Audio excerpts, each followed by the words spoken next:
Bonjour tout le monde, bonjour à tous. Mon nom est Sandra Jackson, je travaille à l'Université de Montréal au Canada et aujourd'hui, je vais essayer de répondre à un maximum de vos questions par rapport aux études au Québec, au Canada et plus précisément à l'Université de Montréal. Comme je disais tout à l'heure, j'ai une tendance à parler rapidement, donc si jamais vous voyez que je parle trop vite ou qu'il y a des problèmes de micro, faites-moi signe, il n'y a vraiment pas de problème. Donc, on va commencer par un petit cours de géographie. En fait, juste un petit rappel sur le Canada. En fait, le Canada, c'est un pays bilingue. La province de Québec est une province francophone et la ville de Montréal est une ville qui est vraiment bilingue également. Et comme vous voyez, c'est idéalement situé dans le Canada. Maintenant, Montréal. Est-ce qu'il y en a parmi vous, là, je suis sûre que je ne vois pas l'entièreté des étudiants devant moi, des élèves devant moi, mais ceux qui sont dans l'amphithéâtre, est-ce qu'il y en a qui ont déjà été au Canada ou qui ont déjà été à Montréal à main levée? OK, je pense que vous avez tous peur du froid. Rassurez-vous, on survit très, très bien. Donc, la ville de Montréal, en fait, a été élue meilleure ville étudiante au Canada. C'est vraiment une ville où c'est agréable d'étudier, c'est agréable d'y vivre. Et c'est vraiment un environnement qui est particulièrement intéressant pour des étudiants. C'est une ville qui est très étudiante aussi. Il y a beaucoup d'universités. Donc, ça fait une ambiance d'études et de vie étudiante qui est très, très intéressante. Donc, je ne veux surtout pas vous assommer avec beaucoup de chiffres. Donc, juste quelques données quand même. L'Université de Montréal, elle est vraiment dans le top 5 des universités au Canada. On a énormément d'étudiants internationaux. Donc, si jamais vous venez étudier chez nous ou à Montréal en général, vous ne serez pas les seuls venant de France ou venant de l'étranger. Et on a également beaucoup de partenaires à l'international. Également, ce qui est intéressant aussi, c'est notre campus, donc vraiment nos bâtiments, nos infrastructures. Donc, on a beaucoup d'installations ultra modernes. Donc, tout ce qui est en sciences également, on est vraiment à la fine pointe de la technologie pour tout ce qui est laboratoire ou atelier de recherche également. Vie culturelle très, très vibrante. Donc, il y a des salles de spectacle, il y a de nombreuses bibliothèques, il y a un théâtre, il y a un cinéma, il y a beaucoup d'activités culturelles parce que c'est sûr que lorsque vous venez étudier chez nous, votre premier rôle, votre premier mandat, c'est d'étudier. Mais c'est sûr qu'il y a une vie autour, une vie étudiante, et ce sont souvent des super belles années, les années d'université, donc profitez-en vraiment au maximum. Également, le sport universitaire, ça c'est quelque chose qui est quand même au cœur de notre campus aussi. Donc, on a différents niveaux de sport. Là, ce qu'on vous montre ici, c'est les Carabins. C'est notre équipe sportive de très, très haut niveau. Donc, ça vaut la peine d'aller les voir jouer. On en a dans plein de disciplines sportives. Mais également, si vous voulez juste vous-même vous entraîner sans être un sportif de haut niveau, on a des infrastructures qui ont été construites pour les Jeux olympiques de Montréal, qui ont été modernisées depuis, je vous rassure. Mais il y a vraiment de tout, pour tous les goûts au niveau sport. C'est parti, selon nous, d'une vie équilibrée d'un étudiant. Vie étudiante stimulante, donc ça fait un petit moment que j'en parle tout à l'heure. Comme je disais, c'est vraiment des très, très belles années à l'université. Donc, le mot-clé, c'est de s'impliquer. Et il y a une multitude d'associations étudiantes, de regroupements d'étudiants, des journaux, des cafés. Donc, peu importe votre champ d'intérêt, vous allez pouvoir trouver votre bonheur dans notre université. Au niveau des services également, c'est sûr que pour nous, on se fait un devoir de bien accompagner les étudiants qui viennent chez nous. Donc, sous plusieurs aspects, bien sûr, la santé. Souvent, ça fait peur quand on va en Amérique du Nord. Comment ça va se passer au niveau de l'assurance santé? Déjà, je vous rassure, il y a une entente entre la Sécurité sociale française et l'assurance maladie du Québec.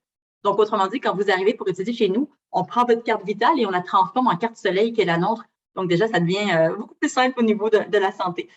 Mais il y a toutes sortes d'autres services également, accueil, intégration. Notre but, c'est que vous soyez le moins longtemps possible étranger. C'est que très rapidement, vous trouviez vos marques. C'est impressionnant notre campus, c'est impressionnant la taille des infrastructures qu'on a. Il ne faut pas s'y perdre, vraiment, on est là pour vous aider à vous acclimater, autant à notre environnement physique que l'environnement académique. Hein. C'est un changement de système scolaire radical. Comment ça se passe, les études et tout ça? On veut que vous soyez le plus à l'aise possible rapidement. Donc, il y a toutes sortes d'aides à la réussite qui est mise en place pour les étudiants. Et bien sûr, on a un volet immigration aussi, parce que venant de l'étranger, il y a des petites démarches d'immigration à faire pour venir. On fait partie de l'espace Schengen, donc il y a un peu de paperasse administrative pour avoir le droit de venir faire ses études chez nous. C'est un point sur lequel je me permets vraiment d'insister. Les opportunités d'échange. Et ça, c'est vraiment dans tous les sens. Si jamais vous décidez de faire vos études, par exemple, en France, bien, il y a peut-être la possibilité de venir faire un an d'échange chez nous, par exemple, en troisième année de licence. Ou alors, si vous venez faire l'équivalent de la licence chez nous, qu'on appelle le baccalauréat, bien, n'hésitez pas justement à profiter de ces échanges étudiants pour aller faire un tour, que ce soit, bon, vous pouvez toujours revenir en France, c'est toujours une possibilité. Souvent, les parents, ils adorent ça. Mais également, n'hésitez pas à aller ailleurs. Je veux dire, aux États-Unis, en Amérique du Sud, en Asie, on a des ententes avec de très, très bonnes universités partout sur la planète. Et en fonction du programme dans lequel vous êtes, il y a plusieurs offres qui sont disponibles finalement pour faire un échange. Maintenant, je voudrais juste y aller un petit peu dans un petit peu de vocabulaire, un vocabulaire québécois au niveau de l'université, juste pour que vous vous y retrouviez si jamais vous allez fouiller sur notre site ou sur n'importe quel site d'université québécoise également, c'est les mêmes termes. Donc, ce que vous appelez le lycée, nous, ça n'existe pas. Donc, on n'a pas de lycée, ça s'appelle le cégep, ce qui ne veut pas dire grand-chose nécessairement chez vous. Une fois qu'on a fini l'équivalent du lycée, bien, on arrive à l'université pour faire le premier diplôme. Et c'est un diplôme de 3 ans, donc ça correspond à la licence, mais ça s'appelle un baccalauréat. Là, il y a toujours une espèce de petit malaise chez les jeunes qui viennent de finir un baccalauréat, l'idée de refaire un baccalauréat. C'est un bachelor, c'est 3 ans, c'est l'équivalent d'une licence, mais il ne faut juste pas confondre au niveau des noms, c'est vraiment un baccalauréat.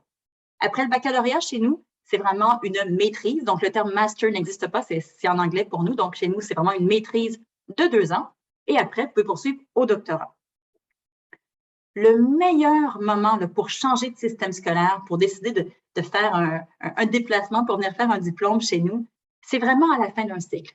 Donc, à la fin du lycée, là, à la fin de la terminale, vous terminez votre bac, de venir faire une licence chez nous, c'est tout à fait cohérent. De venir faire la licence en France et après la licence, de venir faire la maîtrise chez nous également, c'est tout à fait cohérent. Ce qui est un petit peu plus difficile pour nous, c'est vraiment les entre-deux. Donc, de commencer une licence en France, puis d'essayer de la poursuivre chez nous, faire 1 an de master en France, d'essayer de faire la 2e année. Ça fonctionne avec des échanges, mais honnêtement, si vous voulez faire un diplôme chez nous, c'est un petit peu plus compliqué. Nous, on reconnaît le diplôme entier, donc on reconnaît le baccalauréat, on reconnaît la licence, mais la L1, L2, on a beaucoup de mal à faire des passerelles, à faire des ponts. Donc, il vaut mieux vraiment terminer un cycle avant de venir chez nous. Donc, ça, c'est vraiment quelque chose à retenir. Maintenant, on étudie quoi chez nous? Bien, on étudie de tout. Nous sommes une université généraliste. En fait, il y a très peu d'universités spécialisées au Canada. Les universités sont souvent généralistes. Et nous sommes affiliés avec nous avons nos 2 écoles affiliées, HEC Montréal et Polytechnique Montréal, qui s'occupent des programmes d'ingénierie et des programmes de gestion. Et nous, finalement, l'Université de Montréal, le chapeau général de l'Université de Montréal, on fait tous les autres types de formations. Donc, bien sûr, tout ce qui est le design, l'architecture, la musique, les arts, les sciences fondamentales, les sciences humaines, les sciences sociales, tout ce qui est la santé. Donc, ça ratisse vraiment très, très large. C'est finalement tout ce que vous pouvez imaginer, à l'exception de l'ingénierie pure ou du business pur. C'est quelque chose qu'on peut offrir à l'Université de Montréal. Donc, plus de 600 programmes d'études, ça peut faire peur, mais ça, c'est sûr que c'est incluant les programmes de recherche, de maîtrise et de doctorat, mais accessible directement après une terminale, après un baccalauréat français. On a environ 250 formations. Donc, ça y est quand même de quoi faire. L'année scolaire également, juste un petit mot sur l'année scolaire, c'est un petit peu différent du système français. Elle se sépare en 3 sections, 3 parties chez nous qu'on appelle des trimestres. Et en fait, les étudiants, ils étudient à temps plein au trimestre d'automne et au trimestre d'hiver. Maintenant, le trimestre d'été, qu'est-ce qui se passe? Bien, il y a plusieurs options. Soit on peut prendre des cours pour s'avancer, des cours d'été. Et je vous rassure, vous voyez, le trimestre d'été qui est optionnel, là, il va de mai à août. Donc, même si on prend des cours d'été qui durent 2 mois, ça laisse quand même un bon 2 mois de vacances. Vous êtes tous aux études pendant 12 mois par année. Mais c'est vrai que l'été, c'est un moment qui est considéré soit pour se rattraper, s'avancer, ou pour carrément prendre 4 mois pour faire carrément autre chose, tout simplement. Donc, les 2 grosses périodes d'études, c'est vraiment l'automne et le trimestre d'hiver, tout simplement. Combien ça coûte maintenant venir faire les études chez nous? Ça, c'est une question qui intéresse souvent les jeunes et surtout leurs parents aussi. Il faut comprendre qu'il y a des ententes, encore une fois, entre la France et le Québec qui font en sorte que vous payez un peu moins cher, même beaucoup moins cher que si vous aviez été étudiant international, étudiant étranger. Donc, c'est comme si on considérait les Français non pas comme des étudiants étrangers, mais comme des étudiants canadiens. Donc, si vous avez la citoyenneté française, bien, vous pouvez bénéficier du même tarif que les étudiants canadiens, donc grosso modo 7 400 € par année. Si jamais vous n'êtes pas français ni belge francophone, malheureusement, dans ce cas-là, c'est vraiment le vrai prix des études que vous allez devoir assumer. Donc, on compte environ 2 à 3 fois plus cher. Je vous rassure, il y a quand même des bourses qui peuvent aider à financer tout ça si vous n'avez pas les accords gouvernementaux. Mais c'est sûr que le meilleur cadeau qu'on peut vous donner, c'est les fameux accords qui font en sorte qu'on réduit, qu'on divise quasiment par 3 votre facture. Il y a quelques bourses, bien sûr, qui sont disponibles, mais honnêtement, je préférerais vous dire de planifier vos finances comme s'il n'y avait pas nécessairement de bourse. Si jamais vous êtes non français, dans ce cas-là, oui, il y a des bourses, rassurez-vous, mais si jamais vous êtes citoyen français et que vous payez déjà le prix majoré, dans ce cas-là, oui, il y a des bourses, mais un petit peu moins quand même. Ce qui peut aider aussi, c'est bien sûr le droit de travailler. Tous les étudiants travaillent en Amérique du Nord, donc c'est quelque chose qui peut aider, mais c'est impossible d'entièrement financer ce projet-là simplement en travaillant à droite à gauche à côté de ses études. C'est vraiment un projet qui implique souvent les parents, donc y réfléchir un petit peu le plus longtemps d'avance pour voir comment est-ce qu'on peut financer tout ça. Nos exigences. Ça, c'est une question également qu'on a souvent, mais qu'est-ce que ça prend pour rentrer chez nous? Qu'est-ce qu'on regarde? En fait, c'est très simple. Ce qu'on regarde pour les programmes, ce qu'on appelle, nous, des programmes de premier cycle. Premier cycle, c'est le premier cycle universitaire. C'est ce qu'on appelle en anglais le undergrad. C'est ce qui correspond à notre baccalauréat. C'est ce qui correspond à votre licence. Donc, nos exigences pour entrer dans nos baccalauréats, on regarde bien sûr votre bac.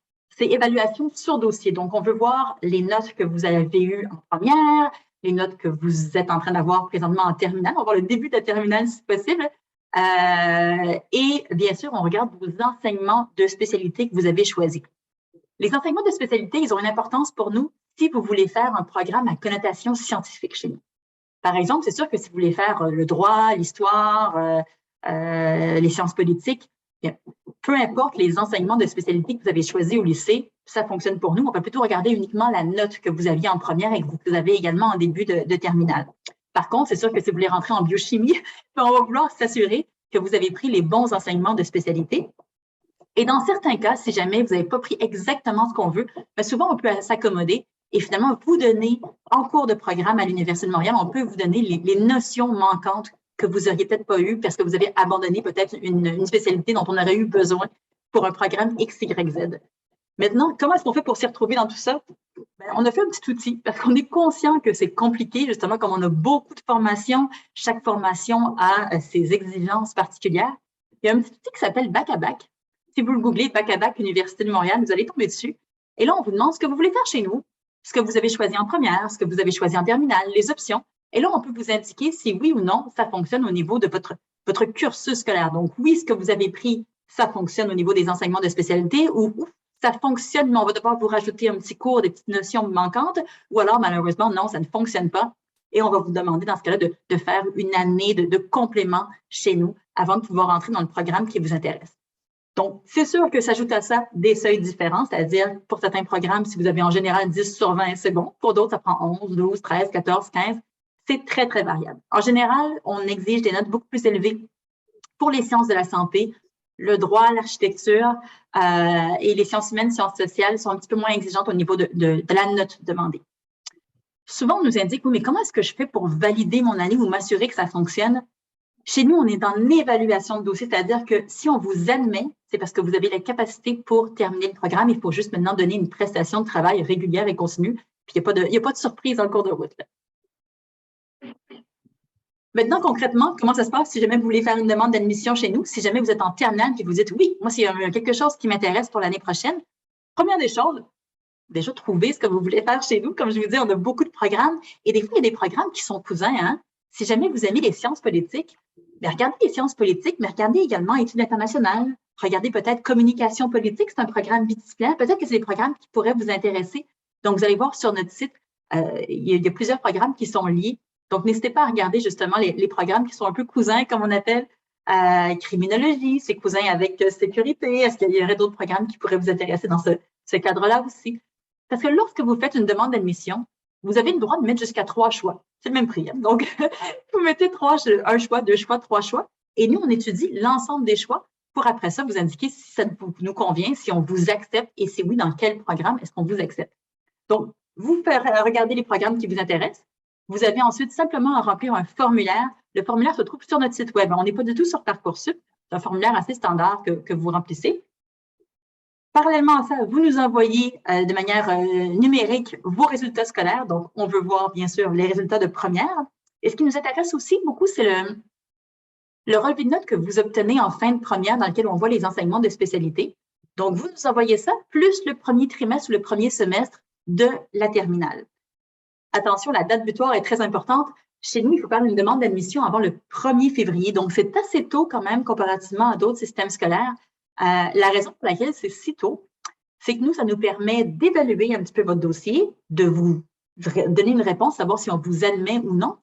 Et si on vous admet, bien, on va vous admettre de manière conditionnelle. Conditionnelle, bien sûr, parce que vous n'avez pas encore le bac. Donc, c'est sûr que pour nous, on veut attendre de voir les résultats du bac avant de donner une admission définitive. Mais au moins, avec l'admission conditionnelle, ça vous donne une bonne idée. Ben oui, si je continue sur ma lancée, normalement, c'est bon, je peux rentrer à l'Université de Montréal. Et le fait d'avoir cette lettre d'admission conditionnelle, elle vous permet de débuter les démarches administratives auprès des gouvernements canadiens pour obtenir les permis d'études pour venir étudier chez nous. Donc, tout se fait bien dans les temps. Donc, une chronologie à respecter. Surtout, la clé du succès là-dedans, c'est si jamais vous avez une réponse d'admission de notre part, une admission conditionnelle, c'est vraiment le moment de débuter les démarches administratives, de ne pas attendre surtout au mois de juillet, parce que dans ce cas-là, c'est sûr que vous allez être vraiment trop juste dans le temps.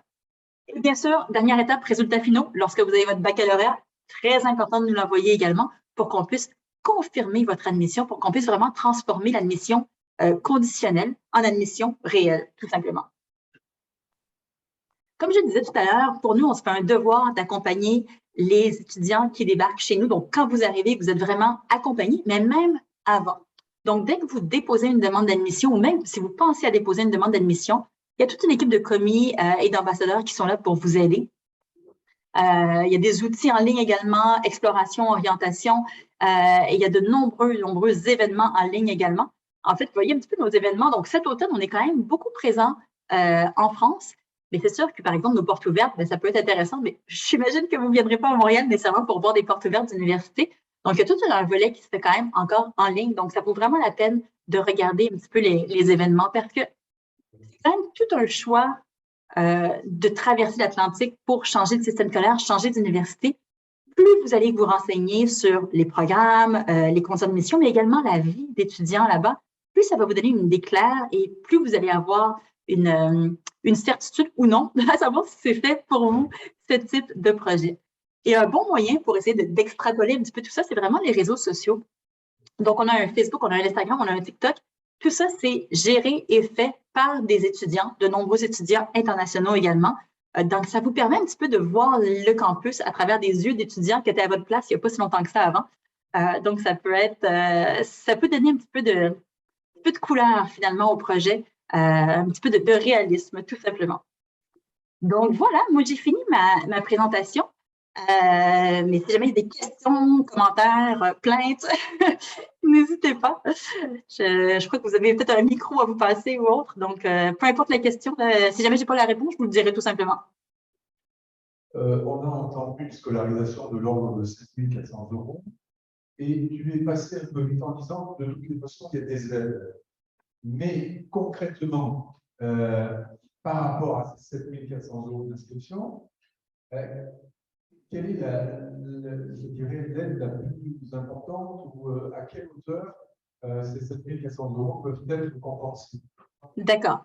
Donc, c'est sûr que il y a deux volets. Il y a si jamais l'étudiant n'est pas français, n'a pas la citoyenneté française, là, les droits de scolarité sont en effet beaucoup plus élevés. Et là, il y a des bourses automatiques qui sont octroyées à l'étudiant.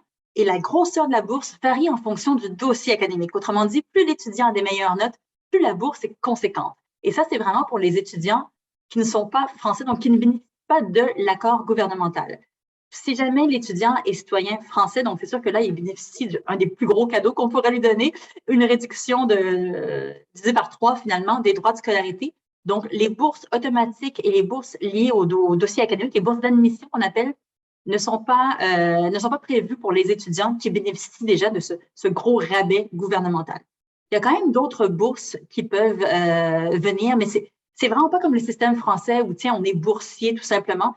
C'est vraiment des bourses au mérite ou des bourses sur des projets spéciaux particuliers. Mais dans les études au premier cycle, donc niveau baccalauréat, il y en a quand même beaucoup moins pour les étudiants internationaux. Il y en a beaucoup plus dans les programmes de recherche à la maîtrise et au doctorat. Mais premier cycle pour un étudiant qui a la citoyenneté française, le plus gros des cadeaux, c'est vraiment la réduction gouvernementale qui ramène les droits de scolarité à 7 400 € à peu près. Ça ne veut pas dire qu'il n'y aura pas de bourse, mais en effet, c'est pas quelque chose d'assuré ou sur lequel on peut compter. Donc, il faut vraiment mieux tabletter avec ce budget-là. Et si jamais il y a une bourse X, Y, Z, qui souvent ne vient pas nécessairement la première année, hein.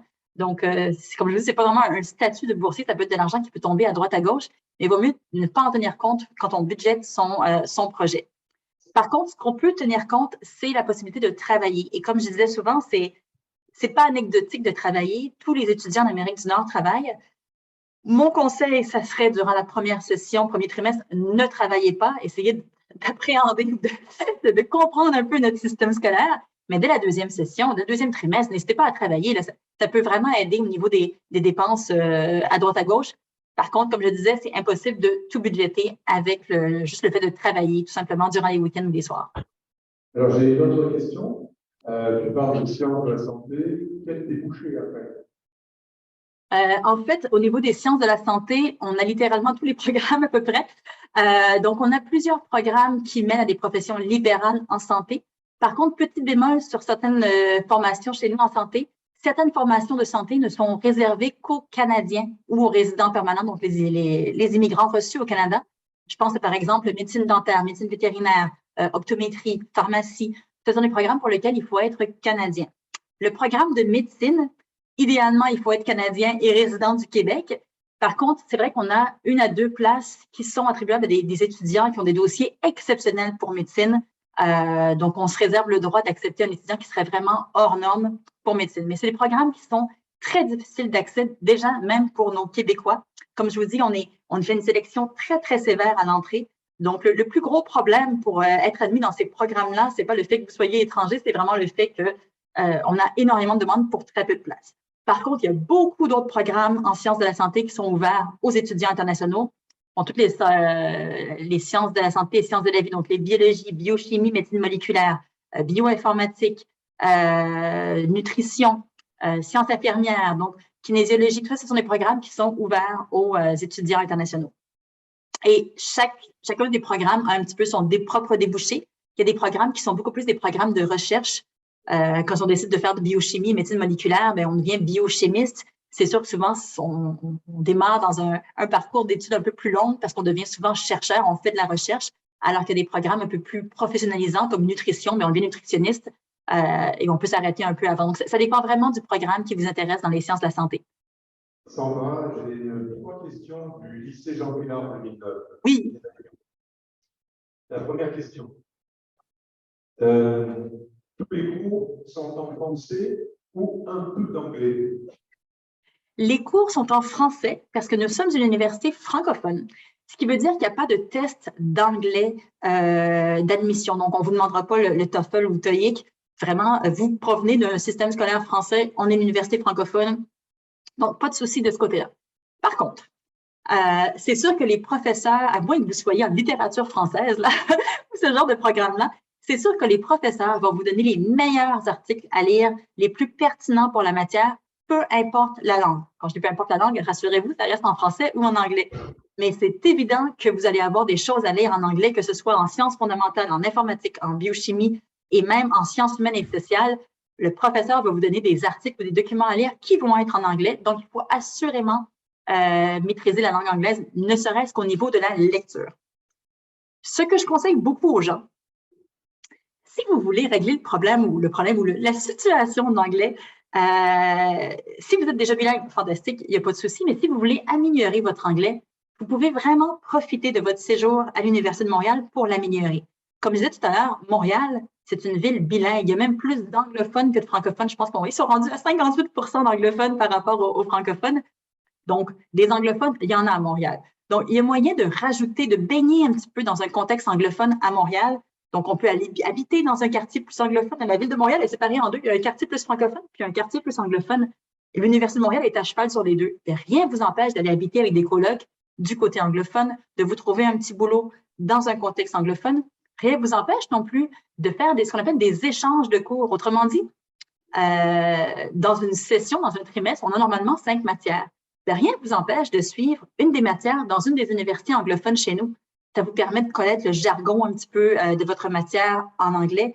C'est une entière matière un peu plus soft, si on veut, que de faire entièrement des études en anglais. Donc, il y a vraiment moyen de s'organiser pour sortir d'un diplôme à l'Université de Montréal complètement bilingue. Si vous voulez, vous pouvez rajouter des cours d'anglais également à votre cursus, c'est pas un problème. Mais honnêtement, c'est tellement plus sympathique et agréable d'apprendre l'anglais en contexte d'immersion que dans une classe. Donc, c'est possible d'en profiter. Mais comme je dis souvent, l'inverse est également possible. Donc, chaque année, on envoie des Français qui se retrouvent en ghetto français.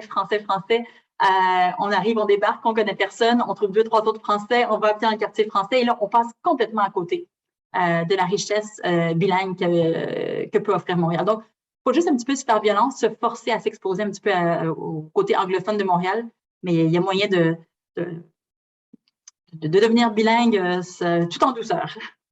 J'ai une deuxième question venant du lycée Jean Villard. Existe-t-il de l'alternance?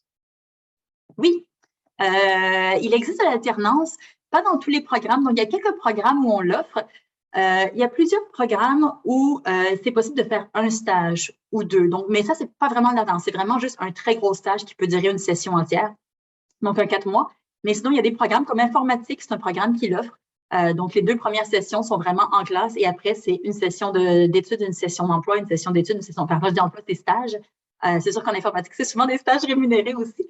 Le programme de traduction également offre vraiment une alternance, mais alternance pure, on en a peu. Souvent, la majorité des programmes offrent simplement un stage, souvent en fin de cursus. Voilà. Et alors, une troisième que j'y suis, et on va traiter comme ça les questions du lycée Languillard. As-tu une notion du prix des logements au Canada? Oui. Ou est-ce que dans le tarif des 7 400 €, un hébergement est compris? Non, ça serait merveilleux si l'hébergement était compris dans les droits de scolarité. Ça, c'est vraiment le coût des études, tout simplement. Donc, s'ajoute à ça le coût de vivre à Montréal. Montréal a relativement été une ville peu chère par rapport aux autres grandes villes nord-américaines. Donc, c'est sûr que par rapport aux villes américaines, New York, Washington, c'est vraiment très peu cher Montréal, mais même par rapport aux autres villes canadiennes, Toronto, Vancouver, Ottawa, Montréal est quand même moins dispendieux. C'est vrai que le gros pôle de dépenses, ça reste les logements. 2 options s'offrent à vous. Soit vous partez en colocation, et la colocation, ça marche énormément à Montréal. C'est comme je vous disais, c'est une ville étudiante. Les tarifs d'une chambre en colocation ont beaucoup augmenté depuis la dernière année et demie. En fait, les logements ont quand même beaucoup augmenté. Donc maintenant, faites compter environ 650 $. Quand je parle de dollars, c'est dollars canadiens. Donc, ça fait environ 500 € par mois pour une chambre en colocation. Et bien sûr, il y a l'option de prendre une chambre dans nos résidences universitaires. Donc, on a environ 1000 studios. C'est 1000 chambres qui sont disponibles. Et là, les tarifs sont vraiment bas. On est plutôt autour de 320 € par mois. Donc, ça, c'est le meilleur rapport qualité-prix. Ça reste nos résidences. Il y a toujours des étudiants qui arrivent à se trouver des plans vraiment peu chers. Mais si vous voulez être carré dans votre budget, prévoyez 500 €. Là, c'est sûr que vous allez pouvoir largement couvrir le logement. Je vais demander à notre assemblée de Bagnoles s'il y a d'autres questions. Oui. J'ai lu qu'il y avait une discipline qui s'appelait développement durable, une discipline à part entière au titre de la science de la discipline. En fait, ce n'est pas un programme qu'on appelle qui s'appelle développement durable. On a essayé de regrouper nos différents programmes en grandes catégories pour aider les gens à s'y retrouver un petit peu parce qu'on a quand même 600 programmes. Donc, développement durable, c'est vraiment des programmes qui ont vraiment pris une orientation justement très développement durable à l'intérieur de leur formation. Donc, là-dedans, on compte la chimie, par exemple. Donc, il y a des programmes très scientifiques, mais des programmes également un peu moins scientifiques comme l'urbanisme également. Donc, il y a différents domaines d'études. Mais là, comme je dis, c'est un peu varié en fonction de ce que veut faire l'étudiant. Un étudiant plus scientifique pourra y trouver son compte également dans un programme qui est un peu plus orienté développement durable. Alors, une personne un peu moins scientifique qui veut justement faire, par exemple, du design ou de l'urbanisme, ça peut se faire également. C'est vraiment une orientation qu'a pris l'université dans plusieurs programmes. Est-ce qu'il existe un équivalent Crous, c'est-à-dire un organisme qui aide à chercher des logements, qui aide aussi à en obtenir, qui a des adresses, etc., etc. Mais aussi, parce que chez vous, c'est vrai qu'on est très friand du terme bourse. Voilà. Est-ce qu'il y a un organisme effectivement qui gère ça, soit au sein de l'université ou à l'extérieur de l'université? OK, j'ai manqué la fin de la question. J'entends vraiment très, très faiblement la question, mais j'ai compris qu'on parlait du Crous. Et si je m'abuse, on parle donc de logement. Est-ce qu'il y a un organisme qui aide les gens à trouver du logement, c'est ça? Exactement. OK. Donc non, ce concept de Crous n'existe pas chez nous pour la simple et bonne raison que, honnêtement, c'est pas du tout le parcours du combattant de trouver un logement. C'est même un petit peu compliqué pour nous quand on envoie nos étudiants québécois en échange, par exemple en France, on les envoie en échange à Paris pour une session et ils comptent gérer le logement un mois avant d'arriver. C'est vraiment pas la même mentalité. Donc, c'est sûr qu'une chambre en colocation, ça se trouve très facilement. Nous avions avant une banque de logements qui était disponible, mais honnêtement, avec les nouveaux outils, les groupes Facebook sur la recherche de logement ou autres, tous les sites web, les gens les trouvaient sans nécessairement prendre cet outil-là. Donc, on a décidé d'arrêter de prendre cet outil. C'était quand même toute une gestion à faire. Les propriétaires ont l'habitude d'avoir des appartements en colocation. C'est quelque chose qui joue facilement. Et c'est vrai que le concept de louer un appartement est quand même plus simple, j'ai l'impression, chez nous. Il n'y a pas de constat, il n'y a pas d'état des lieux. Lorsqu'on prend une chambre en colocation, bien, on ne signe pas un bail nécessairement. On s'entend avec l'étudiant qui est le propriétaire, qui a, lui, le bail, tout simplement. Donc, c'est quelque chose qui se fait de manière assez informelle quand même. Si vous voulez quelque chose de plus formel, il y a bien sûr les résidences de l'université où il y a d'autres organismes également qui offrent des résidences universitaires, donc sur des résidences privées, si on veut, qui sont bien sûr beaucoup plus chères que les résidences de l'Université de Montréal. Mais il y a toutes sortes de systèmes. Donc, non, il n'y a pas d'équivalent du Crous. Mais encore une fois, dédramatisons un petit peu, trouver un logement ou trouver une chambre en colocation ou en résidence, c'est pas trop compliqué non plus. C'est sûr que si vous voulez un appartement à vous seul, là, ça va être un peu plus compliqué. C'est plus difficile à trouver un appartement pour une personne seule, ça va être beaucoup plus cher déjà. Et certains propriétaires pourraient être frileux du fait qu'il n'y ait pas d'historique de crédit ou quoi que ce soit. J'ai une question, donc c'est une question à Daniel. Alors, je suis en terminale STM, en mission biotechnologie. Et j'aimerais savoir, est-ce qu'il y a un équivalent chez vous du BTS bioqualité? BTS bioqualité, donc agroalimentaire, etc., etc. OK. BTS agroalimentaire, le premier mot avant, c'était? Nous, chez nous, on l'appelle le BTS bioqualité. D'accord. Ce sont des contrôles de chaîne de production, mais c'est très souvent lié à l'agroalimentaire. OK. Non, pour deux raisons.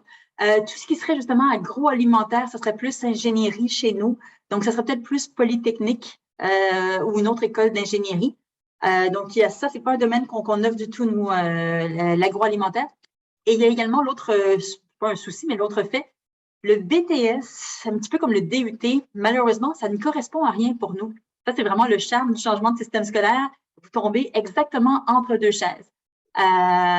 Donc, c'est sûr que nous, ce qu'on propose aux gens qui sont dans ces situations, si c'est possible d'aller chercher une licence 3 pour après ça venir en maîtrise, c'est quelque chose qui peut être intéressant. Ou sinon, de recommencer un baccalauréat en sachant que vous allez avoir des sacrées facilités dans la mesure où vous avez déjà des bonnes connaissances de base. Donc, ça, c'est la règle générale chez nous pour les BTS, DUT. Maintenant, pour agroalimentaire, je ne suis pas du tout en train de vous dire d'aller faire une licence 3 dans la mesure où je ne connais pas les exigences d'une école qui offrirait ce programme-là, tout simplement. Une question, donc là, tu m'entends mieux, peut-être. Nous, moi, je crois que je vais vraiment gêner l'Assemblée, mais j'essaie de parler un peu plus fort. Jean Millard, on demande s'il existe un département de commerce au sein de l'université. Un équivalent de? Un département commerce. Donc, oui. un domaine commerce de formation. Oui, en fait, c'est pas un département, c'est une école affiliée, c'est HEC. Donc, HEC Montréal, c'est vraiment l'école de commerce, c'est la business school de l'Université de Montréal.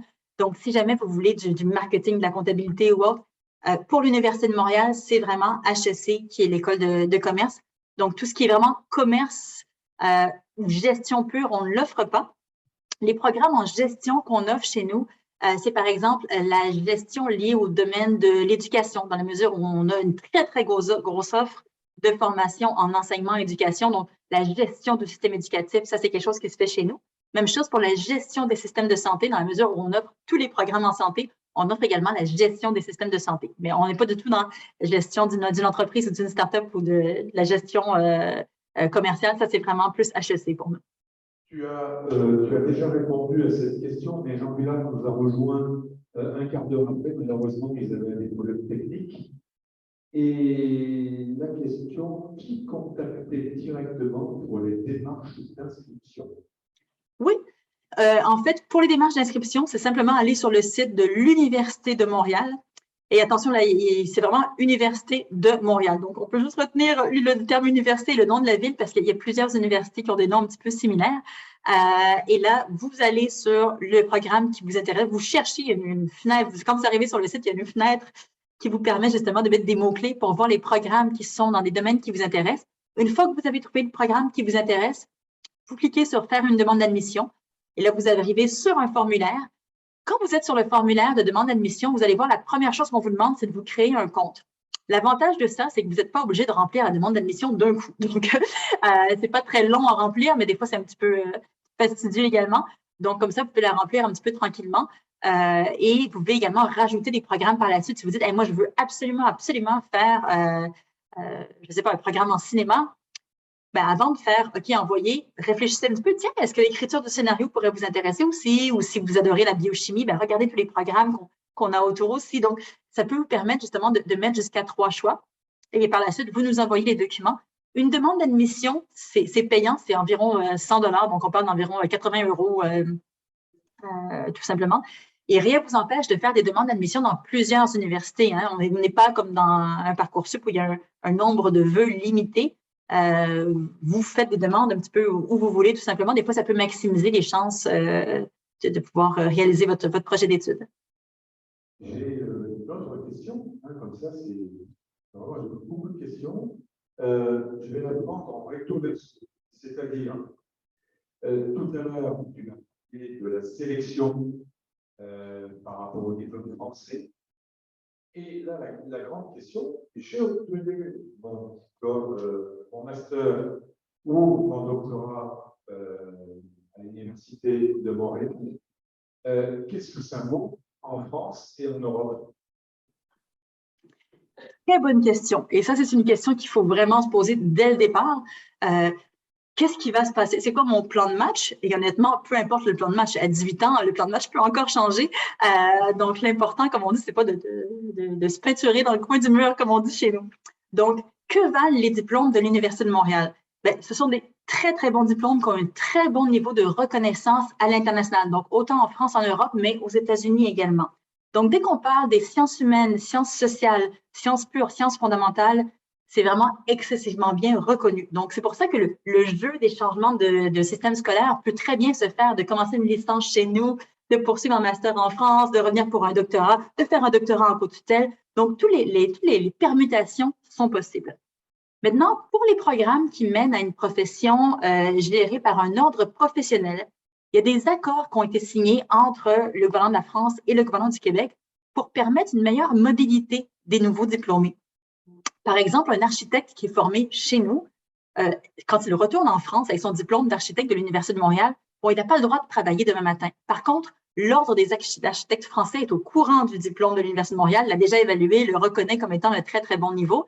Et du coup, on peut demander à l'étudiant de simplement suivre 1 ou 2 UV sur, je ne sais pas, des règles européennes, par exemple, qu'assurément, il n'aurait pas suivi chez nous pour obtenir le droit de pratiquer en France. C'est la même chose pour le droit. Donc, un avocat qui est formé chez nous, qui a passé l'école du barreau chez nous, peut profiter de ces accords pour aller de l'autre côté, finalement, demander quelques UV pour avoir le droit de pratiquer. Les seuls domaines pour lesquels, moi, je mets un petit drapeau rouge, c'est, par exemple, des programmes pour lesquels l'équivalence n'est pas claire. Exemple, un programme de relations industrielles chez nous. En Amérique du Nord, relations industrielles, là, c'est hyper connu. C'est de la gestion des ressources humaines et du droit du travail mélangés ensemble. À chaque fois qu'on cherche quelqu'un pour travailler dans une DRH, c'est toujours relations industrielles ou gestion des ressources humaines qu'on recherche. C'est un programme qui est assez similaire. Par contre, quand vous revenez en France avec un programme en relations industrielles, ça peut faire peur aux futurs employeurs. Hein? C'est un programme qu'ils ne connaissent pas, la terminologie ne veut rien dire. Donc, vous allez passer votre vie à expliquer ce que c'est que ce programme-là. Donc, Ça, il faut juste être conscient de ces différences, finalement, de systèmes scolaires.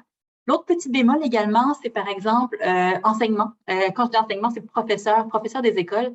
Ben, nous, on délivre un brevet d'enseignement du Québec. Donc, là encore, peut-être juste voir, ça ne correspond pas nécessairement au CAPES. Quand vous voulez rebifurquer par la suite, qu'est-ce qui se passe? Habituellement, nos programmes, même en enseignement, sont excessivement bien vus. Mais juste pour être sûr, dès qu'il y a un ordre professionnel et qu'il n'y a pas nécessairement une entente qui est bien ficelée, ça vaut la peine de le vérifier juste pour s'assurer qu'il n'y a pas de problème. Mais sinon, en général, comme je vous dis, sciences humaines, sciences sociales, sciences pures, fondamentales, il n'y a aucun problème. C'est excessivement bien reconnu. Alors, j'ai encore une autre question. Comment sont considérés nos bacs technologiques? Bacs généraux, bacs technologiques. Et bien entendu, Jean Villard pose la question qui va bien avec la formation qu'il donne en technologie dans l'établissement, c'est la STMG, c'est-à-dire la gestion. Est-ce que les bacs technologiques ont une chance ou peuvent s'inscrire sans problème? Oui, en fait, pour nous, les bacs technologiques sont considérés comme l'équivalent de notre cégep au même titre qu'un baccalauréat général. Donc, pour nous, les deux bacs, bac technologique et bac général, permettent l'accès à l'Université de Montréal. Le bémol, c'est pour les bacs pro, pour lesquels on demande une année préparatoire chez nous avant de l'accepter. Maintenant, c'est un travail qu'on est un petit peu en train de travailler justement sur les bacs techno. C'est sur la planche à dessin. On essaye vraiment de reconnaître les enseignements de spécialité des bacs techno pour faire des équivalences avec nous. Donc, comme je vous dis, on essaie de voir vraiment les exigences. Par exemple, pour entrer en biologie, bien, on exige bien sûr les SVT jusqu'en terminale. Un bac tech qui aurait de la biologie, est-ce qu'on peut le considérer comme étant l'équivalent? Donc, pour l'instant, justement, on est en train de se pencher là-dessus. Donc, oui, les bacs techno sont admissibles, mais si jamais il y a des exigences scientifiques, parfois on peut les rajouter dans le cours de programme. Parfois, malheureusement, il en manque trop. On n'a pas encore fini de faire les équivalences parfaites. On sait qu'il y a des bacs techno qui sont super intéressants. Et en plus, surtout, les bacs techno, c'est très, très terrain. Et c'est vrai que chez nous, c'est une manière d'enseigner également. On est très fort sur les laboratoires. Et souvent, justement, les bacs techno ont une très, très grosse force, justement, dans tout ce qui est expérience de labo. Donc, c'est intéressant pour nous, mais pour l'instant, on n'a pas encore fini de faire toutes nos équivalences. Au même titre que l'inscription, est-ce qu'il y a un site qui pourrait aider les jeunes à la recherche des colocations? Donc, ce sur quoi? C'est un panneau au sein de la fac? Oh non, c'est vraiment tout se fait en ligne sur des sites qui n'ont rien à voir avec l'université. C'est des groupes Facebook de recherche de colocation. D'accord. Okay. Donc, c'est pas nécessairement orchestré par l'université. Il n'y a rien d'officiel au niveau de l'université? Non, il y a les résidences qui sont officielles, mais sinon, c'est vraiment, ça se fait de manière informelle. Voilà. En commençant un cursus d'études dans l'architecture en France, ou éventuellement en Europe, si on bénéficie du plan Erasmus, est-ce qu'on pourrait, par exemple, envisager une poursuite d'études à Québec? Est-ce que tu as des informations à ce niveau-là? On est, par exemple, en deuxième année, on souhaite faire cette troisième année d'archi à Montréal, par exemple. Est-ce que ça se voit? Bien, dans notre programme d'architecture, chez nous, architecture, c'est un baccalauréat de 3 ans suivi d'une maîtrise de 2 ans. Donc, je vois plusieurs options dans votre cas. Soit vous commencez, vous faites carrément votre licence d'architecture, soit en France ou en Europe en général, et vous venez faire votre maîtrise chez nous, ça c'est possible. Sinon, également, vous pouvez faire votre licence d'architecture dans une université avec laquelle nous avons des ententes bilatérales d'échange qui vous permet, dans ce cas-là, de demander à essayer de faire un échange pour votre troisième année. Parce que justement, souvent, dans le cadre de la troisième année, on peut faire des échanges en architecture. Donc, on n'a pas d'entente avec la totalité des universités qui offrent architecture en France. Donc, la liste se trouve sur le site web, donc c'est possible de la trouver. Mais ce n'est pas non plus parce qu'on a une entente que vous allez arriver nécessairement à avoir une place pour un échange. Les échanges, notamment en architecture, c'est très demandé également. Et c'est vrai qu'on est souvent très, très demandé pour les échanges. Donc, il y a des programmes pour lesquels c'est un peu plus difficile que d'autres d'obtenir un échange. mais c'est quelque chose qui peut se faire. Donc, ça serait les options. Soit vous allez carrément faire votre licence en France ou en Europe et vous venez faire votre maîtrise chez nous, ou vous commencez votre licence dans une université qui a une entente avec nous et vous allez devenir en échange pour la 3e année. Très bien. Je crois qu'on a encore une question. Oui, alors c'est une élève dans la salle qui demande s'il y a à Montréal une équivalence du BUT en communication. Une précision, en fait. Il y a 2 ans, on parlait encore du DUT, diplôme universitaire de technologie. Maintenant, on est sur le bachelor universitaire de technologie en 3 ans. Et donc, cette jeune personne demande s'il y a une équivalence d'un but communication. Un but communication dans le bachelor communication. Non, malheureusement, comme je disais tout à l'heure, le BTS, mais c'est la même chose pour le DUT. Ce sont des programmes qu'on n'arrive pas encore à reconnaître. Or, on reconnaît pourtant que la formation du DUT est ultra intéressante. Encore une fois, c'est une formation qui est terrain aussi, donc qui vient rechercher, qui est assez similaire finalement à ce qu'on pourrait trouver dans certains programmes chez nous. On est en train justement d'analyser est-ce qu'on pourrait faire des passerelles ou des projets pilotes sur certains DUT, mais pour l'instant, ce n'est pas encore fait. Donc, les options que je vois pour une personne qui a un DUT, est-ce que c'est possible d'aller chercher une licence 3 quelque part en France pour après ça revenir en maîtrise en communication chez nous, ou alors d'accepter de faire le baccalauréat de communication? Est-ce qu'il est possible qu'il y ait des cours ou des UV qu'on lui crédite? Peut-être, ça va vraiment dépendre, mais il vaut mieux prendre pour acquis que non et d'accepter de refaire les 90 crédits, donc les 3 ans du baccalauréat en communication, sachant que la personne va avoir énormément de facilité sur certains domaines, sur certains points. Alors, j'ai encore une autre question. Hein. Oui, bien sûr. Le micro. Avant cette question, je voulais te signaler que dans l'amphithéâtre Jean Villard, il y avait une centaine de lycéens. Voilà. Et chez nous, ils étaient 36. Voilà. Super. C'est pas mal. Bon, ben, j'espère que j'ai été suffisamment intéressante. Dans les domaines d'études, j'ai vu sciences pures et appliquées. Est-ce que ça permet de devenir l'équivalent d'ingénieur en France, en tout cas, ou est-ce qu'il faut aller à Polytechnique? Vous avez parlé de Polytechnique à un moment. Le terme ingénieur est assez différent, j'ai l'impression, en Amérique du Nord qu'en France. Chez nous, c'est vraiment une profession réservée et c'est vraiment uniquement les écoles d'ingénierie ou les départements d'ingénierie des universités qui l'offrent. Donc, chez nous, pour devenir ingénieur, non. Une personne qui ferait informatique chez nous ou chimie ou physique deviendrait informaticien, physicien, chimiste, mais pas ingénieur. Donc, ça, c'est comment ça se passe chez nous. Donc, c'est un petit peu différent, j'ai l'impression. Donc, si jamais la personne veut vraiment devenir ingénieur chimiste, ça serait vraiment du côté de Polytechnique. Ou du Polytechnique ou d'une autre université qui offre des programmes en ingénierie. Là.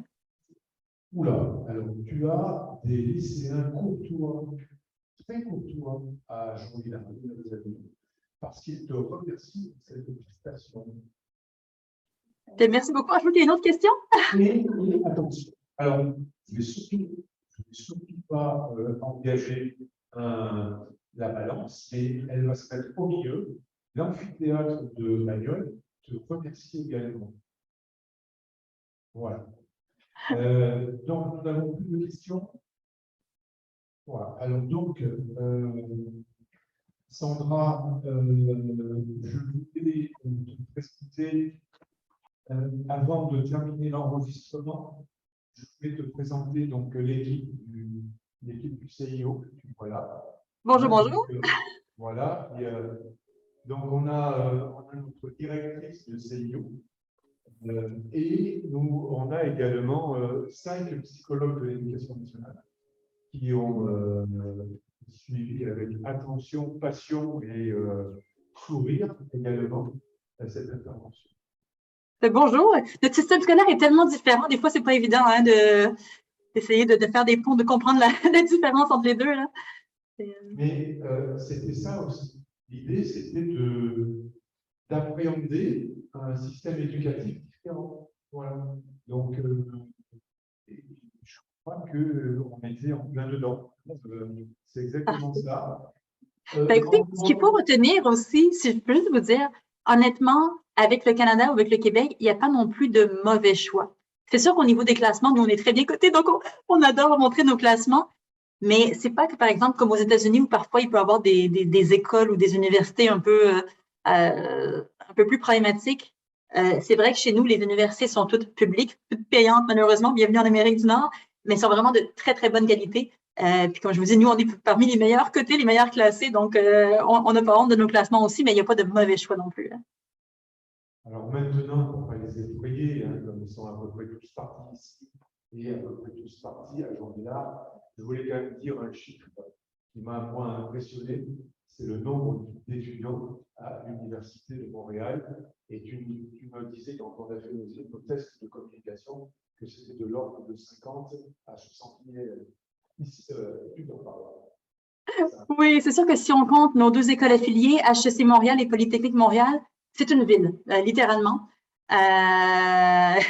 C'est vraiment, par contre, une succession de pavillons. Donc, c'est comme si c'était une quinzaine ou une vingtaine de lycées côte à côte. Donc, l'étudiant ne se retrouve pas non plus perdu. Mais c'est vrai que c'est vraiment une ville. Donc, c'est des pavillons entourés de verdure.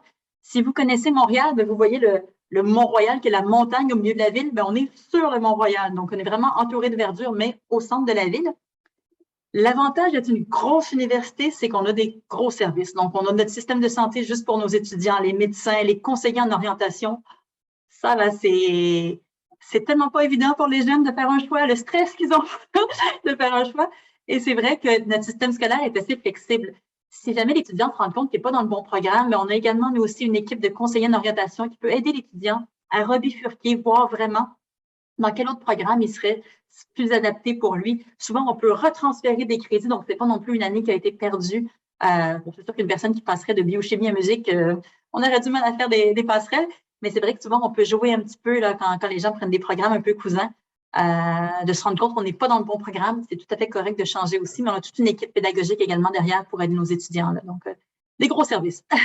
Voilà. Alors, pardon, moi j'ai une toute dernière question. Oui. Je crois que tu l'avais posé d'ailleurs mardi. On est toujours sur un principe de ECTS, c'est-à-dire des crédits que l'on valide à la fin d'un trimestre ou d'un semestre. On est sur cet aspect-là. Et c'est des crédits qui permettent de valider l'année.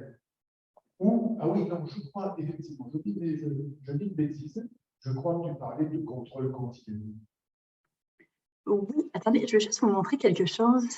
En fait, chez nous, on ne compte pas en termes de durée ou quoi que ce soit, on compte toujours en termes de crédits. Dès que vous allez sur un site d'une université nord-américaine, vous voyez toujours ces fameux crédits. Qu'est-ce que c'est que les fameux crédits? C'est l'unité de mesure de la charge de travail. Et justement, tout est relié au nombre de crédits. Les droits de scolarité qu'on paye, on paye justement le nombre de crédits qu'on suit par trimestre, tout simplement. Donc, normalement, bien que le crédit soit l'unité de mesure, normalement, une matière, donc un cours que vous appelleriez peut-être un UV, c'est 3 crédits. C'est vraiment la norme. Et c'est vrai qu'un baccalauréat, souvent, on dit que c'est 3 ans, mais dans les faits, c'est pas 3 ans. C'est 90 crédits. 90 crédits, tout simplement. Et dès qu'on finit le 90e crédit, bien, on obtient son diplôme, tout simplement. Un étudiant pourrait décider d'accélérer un peu le rythme. La norme, c'est 5 cours à l'automne, 5 cours de 3 crédits et 5 cours de 3 crédits à l'hiver. Un étudiant déchaîné pourra en prendre 6 à l'automne, 6 à l'hiver, 2 l'été, et finalement engranger des crédits plus rapidement et arriver au bout à ces 90 crédits un peu plus rapidement. Un étudiant qui veut prendre ça un peu plus relax, c'est correct également de prendre 4 crédits à l'automne, 4 l'hiver, congé l'été. Mais dans ce cas-là, bien sûr, ça reste 90 crédits, mais on peut les étirer sur un peu plus longtemps. Et comme les droits de scolarité sont reliés au crédit, bien c'est sûr que ça ne change pas non plus le coût des études à la fin. On aura payé pour 90 crédits, qu'on les fait en condensé ou en plus étiré. Mais c'est vrai que la norme, c'est 5 cours à l'automne, 5 cours à l'hiver, donc 15 crédits à l'automne, 15 crédits à l'hiver, mais on peut vraiment jouer un petit peu avec ça. Donc, finalement, avec 3 crédits, qu'est-ce qu'on fait? Bien, on fait une année scolaire qui, normalement, est de 10 cours, donc de 30 crédits, et à la fin, bien, on obtient notre diplôme de 90 crédits qui se fait normalement en 3 ans, mais comme je disais, rien n'empêche de jouer un petit peu avec ça. Et en fait, ça, c'est le mot d'ordre. Un étudiant qui se rend compte que c'est costaud tout d'un coup, là. J'en arrache un peu, c'est un peu compliqué. Légalement, c'est possible d'abandonner un cours avant une certaine date, ce qui fait en sorte qu'on se concentre sur les 4 matières restantes Puis le cours qu'on a abandonné, ben, soit c'était un cours dans lequel, si c'est un cours obligatoire, ben, il va falloir le reprendre, mais des fois, c'est juste un mauvais fit finalement entre un professeur et un étudiant. Peut-être que le cours est donné par un autre professeur, peut-être que ça serait une meilleure adéquation. Si jamais c'est un cours à option, bien clairement, il est grand temps de changer d'option. Les cours à option, on n'a pas obligé de prendre un cours qu'on considère excessivement difficile. Donc, il y a plusieurs choses comme ça qui peuvent faciliter un peu la vie de l'étudiant. Parfait, écoutez, merci beaucoup de votre accueil. Très bien, merci beaucoup et puis bonne continuation. Merci, au revoir.